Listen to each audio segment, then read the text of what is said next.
ശീതൾ ഒരു പുരുഷനിൽ നിന്ന് സ്ത്രീ ആയിട്ടുള്ള ഒരാളാണ്. ഇപ്പോൾ വളരെ പ്രിവിലേജ്ഡ് ആയിട്ടുള്ള ഒരു പൊസിഷനിൽ നിൽക്കുന്നു. ഈ ഒരു സമയത്ത് ഇവിടെ ഇരിക്കുമ്പോൾ നമ്മളെ ജേണി ഒന്ന് പുറകോട്ട് പോയി ആലോചിക്കുമ്പോൾ യു ഫീൽ ഹാപ്പി.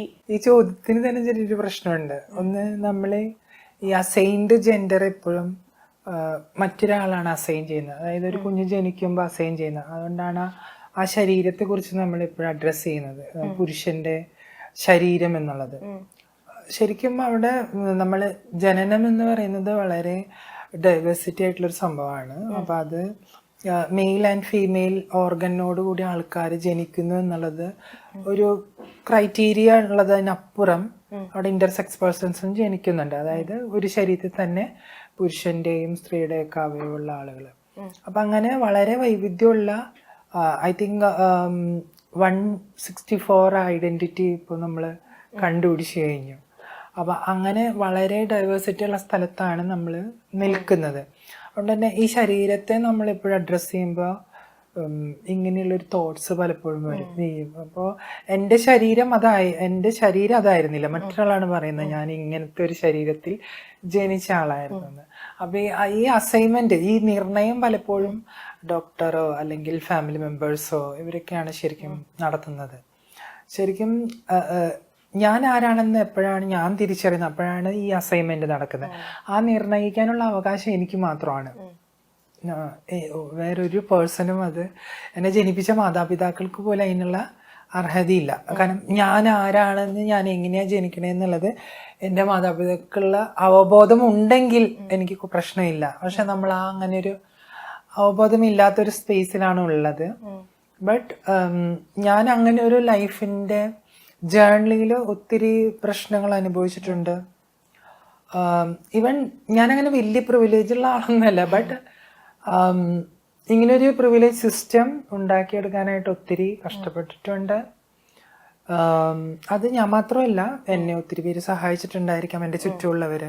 ഈ നമ്മള് ലൈഫ് സർവൈവ് ചെയ്യാന്ന് പറയണത് അത്ര എളുപ്പമുള്ള കാര്യമല്ല. നമ്മൾ എല്ലാവരും അതിജീവിക്കുന്ന മനുഷ്യരാണ്. അത് സ്ത്രീ ആയാലും പുരുഷനായാലും ട്രാൻസ്പേഴ്സൺ ആയാലും ഒക്കെ അതിജീവിക്കുന്നവരാ. അപ്പൊ നമ്മൾ അതിജീവിച്ചേ മുന്നോട്ട് പോകാൻ പറ്റുള്ളൂ. ഓരോരുത്തരുടെ ലൈഫിലും ഓരോതരം പ്രശ്നങ്ങൾ അല്ലെങ്കിൽ ജേർണി ടഫായിരിക്കും, അല്ലെങ്കിൽ സ്മൂത്ത് ആയിരിക്കും, ഹാർഡായിരിക്കും. ശീതളുടെ ഒരു കമ്മിങ് ഔട്ട് എങ്ങനെയായിരുന്നു? ഏത് വയസ്സിലായിരുന്നു? അതിനെങ്ങനെ ഒരു വയസ്സൊന്നും പറയാൻ പറ്റില്ല. ഇപ്പൊ നമ്മള് ജനന സമയത്ത് നമ്മളെ ഈ പറയുന്ന അസൈൻമെന്റ് ചെയ്യുന്നത് മാതാപിതാക്കളാണ്. അപ്പൊ എനിക്കൊരു ബ്രദർ ഉണ്ട്. അവന് ഒരു മാസ്കുലിനിറ്റിനെ പ്രസന്റ് ചെയ്യുന്ന ഒരാളൊക്കെ ആയിരുന്നു ചെറുപ്പം മുതലേ. അപ്പൊ എനിക്കങ്ങനെ മാസ്കുലിനിറ്റിന്റെ ഒരു പ്രസന്റേഷൻ ഉണ്ടായിരുന്നില്ല, ഒരു ഫെമിനൈൻ നേച്ചർ ആയിരുന്നു.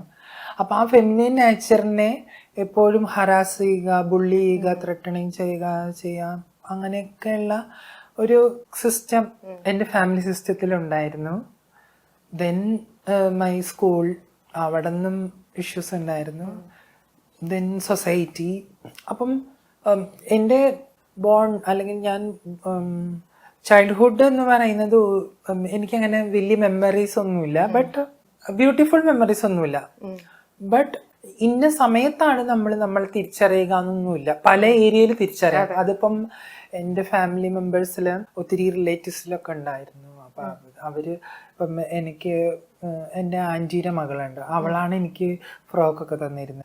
മാസികകൾ വായിക്കുമായിരുന്നു, ഫിലിം മാസികകൾ. അപ്പൊ ആ സമയത്ത് കൂടുതലും ഒരു പെൺകുട്ടികളായ സുഹൃത്തുക്കളായിരുന്നു കൂടുതൽ ഉണ്ടായിരുന്നത്. പെൺകുട്ടികളോട് കൂടാനായിരുന്നു ഇഷ്ടം.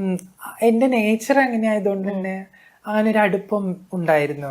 മേ ബി അങ്ങനെ ഒരു സാഹചര്യം ഇല്ലെങ്കിൽ ചിലപ്പോൾ അത് ഉണ്ടാവത്തില്ല. ബട്ട് എനിക്ക് ഒത്തിരി റിലേറ്റീവ്സിൽ ഒത്തിരി പെൺകുട്ടികളൊക്കെ ഉണ്ടായിരുന്നു. അപ്പൊ അങ്ങനെ ഒരു നേച്ചർ ഉണ്ട്. പക്ഷെ ഞാൻ ആൺകുട്ടികളായിട്ട് മിങ്കിൾ ചെയ്യുമായിരുന്നു. ബട്ട് ഞാൻ പറഞ്ഞത്, ഞാൻ എപ്പോഴാ എന്നെ തിരിച്ചറിയെന്ന് പറഞ്ഞാല് അത് ഒത്തിരി സമയം കഴിഞ്ഞിട്ടാ. ബട്ട് എൻ്റെ ഓരോ ലൈഫിന്റെ ഓരോ ജേർണിയിലും ഞാൻ എന്നെ റിയലൈസ് ചെയ്യാനായിട്ടും ശ്രമിച്ചുകൊണ്ടിരുന്നിട്ടുണ്ട്. പക്ഷെ ഹൂ ഐ ആം എന്നുള്ള ചോദ്യത്തിന് എനിക്ക് ഒരു ബെറ്റർ ആൻസർ കിട്ടിയത് ഒത്തിരി സമയം കഴിഞ്ഞിട്ടാ. അപ്പോഴൊക്കെ എന്റെ കൗമാരൊക്കെ കഴിഞ്ഞു, ഞാൻ യൗവനത്തിലേക്കൊക്കെ എത്തി. ആദ്യമൊക്കെ അപ്പൊ ശരിക്കും ഇങ്ങനെ ഡൗട്ട് ആയിരുന്നോ? പിന്നീട് ഇപ്പൊ പറഞ്ഞില്ലേ ഒരു വളരെ വൈകിയാണ് തിരിച്ചറിഞ്ഞതെന്ന്.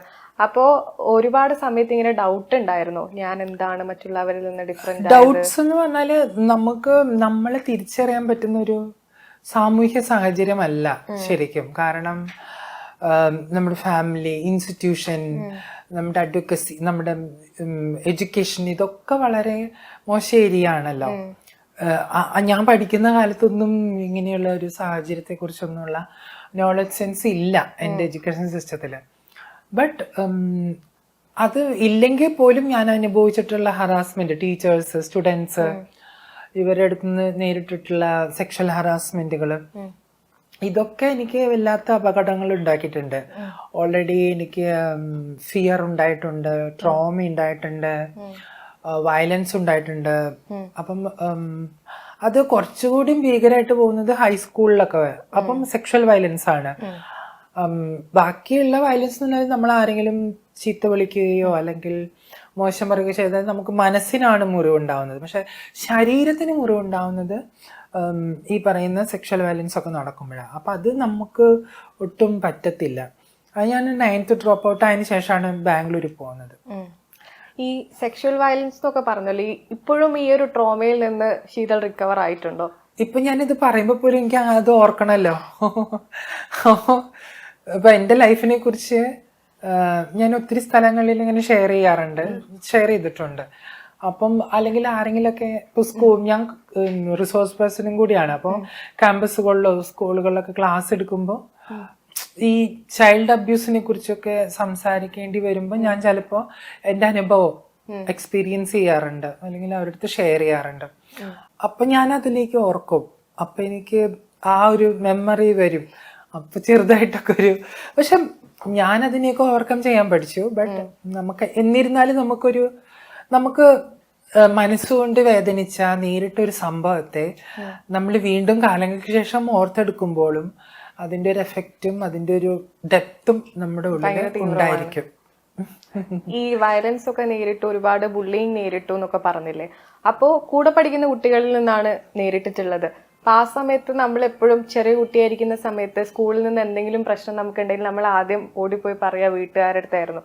ശീതളിന് അങ്ങനെ ഒരു ഹെൽത്തി ഫാമിലി ആയിരുന്നോ ഉണ്ടായിരുന്നത്? ഞാൻ പറഞ്ഞല്ലോ, എൻ്റെ ഫാമിലിയില് ഞാൻ ജനിച്ച് എനിക്ക് ഓർമ്മ വെച്ച നാൾ മുതൽ ഈ പറയുന്ന ഹറാസ്മെന്റ് ഒക്കെ ഞാൻ കണ്ടോണ്ടിരുന്ന. എന്റെ പപ്പ ഭയങ്കര ആൽക്കഹോളിക് ആയിരുന്നു. മമ്മി വളരെ പാവമായിട്ടുള്ള ഒരു സോഫ്റ്റ് വുമൺ ആയിരുന്നു. പപ്പ ആൽക്കഹോളിക് ആയതുകൊണ്ട് തന്നെ മമ്മി എപ്പോഴും ബുള്ളിയൊക്കെ ചെയ്യും, ഹറാസൊക്കെ ചെയ്യും. അപ്പം ഓൾറെഡി അവര് വല്ലാത്ത വിഷമത്തിലാണ്. അപ്പൊ ഞാൻ എൻ്റെ വിഷമവും കൂടിയും പോയി പറഞ്ഞ് അവരെ വിഷമിപ്പിക്കേണ്ട വിചാരിച്ച് പലപ്പോഴും എൻ്റെ അവസ്ഥകളെ ഞാൻ പലപ്പോഴും മറച്ചു വെക്കാറുണ്ടായിരുന്നു. പോകെ പോകെ എനിക്ക് ഇതും പറ്റാതായി. അങ്ങനെ ഞാൻ അമ്മയോടൊക്കെ പറഞ്ഞു. അമ്മ എങ്ങനെ സപ്പോർട്ട്? യഥാർത്ഥത്തിൽ ഞാനല്ല ഇത് പറയുന്നത്. എന്റെ സ്കൂളില് എനിക്ക് നടന്നിട്ടുള്ള ഒരു സെക്ഷൽ ഹറാസ്മെന്റിനെ കുറിച്ച് എന്റെ ടീച്ചറോട് പരാതിപ്പെട്ടു. അപ്പൊ ടീച്ചറാണ് മമ്മീനെ വിളിച്ചുകൊണ്ടുവന്ന് മമ്മിയുടെ അടുത്ത് സംസാരിച്ചത്. ഈ കുട്ടിക്ക് മാനസിക രോഗമാണ്, അതുകൊണ്ടാണ് ആൺകുട്ടികൾ അങ്ങനെ ചെയ്തത്, ഈ കുട്ടീനെ ട്രീറ്റ് ചെയ്യണം. ഞാൻ ഒരു 7th. ഇവര് ഹോസ്പിറ്റലിൽ കൊണ്ടുപോകുന്നു, പിന്നെ ധ്യാന കേന്ദ്രത്തിലൊക്കെ കൊണ്ടുപോകുന്നു. ആ സമയത്ത് അമ്മ ഓപ്പൺ ആയിട്ട് സംസാരിച്ചിരുന്നു എന്താണ്? ഇല്ല, എനിക്കൊന്നും മനസ്സിലായിട്ടില്ല. അവർക്ക് അറിയണ്ടായിരുന്നില്ല. കാരണം അമ്മ ഒരു 9th 10th ഒക്കെ പോയിട്ടുള്ളു. പക്ഷെ അതിനേക്കാൾ ഹയർ ഒക്കെ പഠിച്ച ടീച്ചറാണല്ലോ ഇത് പറയുന്നത്. അപ്പൊ അവരുടെ വാക്കാണല്ലോ കേൾക്കുന്നത്. അത് ആ കാലഘട്ടത്തിൽ. അപ്പൊ അത് വിശ്വസിക്കുന്നു.